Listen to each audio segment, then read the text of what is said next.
आपके भी चेहरे पे काले दाग धब्बे हो गए हैं, दाने हो गए हैं, इसके लिए आप दही लगाइए। दही कैसे लगाना है? गर्मी में दही बहुत फ़ायदा करता है चेहरे के लिए। 1 चम्मच आप मलाई वाली दही ले लेंगे। इसमें 2 से 4 बूंद आपको नारियल का तेल डालकर एक पेस्ट बना लेना है और इससे अपने चेहरे की सफाई करनी है। देखिए, चेहरे पे काले पुराने दाग धब्बे इकट्ठा हो जाते हैं, तो जैसे हम फेस वॉश से धोते हैं चेहरे को, उसी तरह से आपको दही लगा करके मसाज करनी है। नहाने से पहले आप इसे कर लें और उसको ठंडे पानी से धो दें। अच्छे से गर्दन पे, हाथ पैर पे भी आप कर सकते हैं।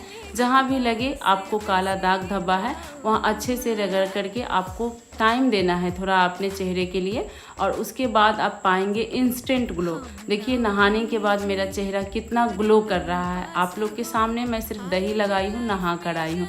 वीडियो पसंद आई हो तो लाइक ज़रूर करें, चैनल को ज़रूर सब्सक्राइब करें।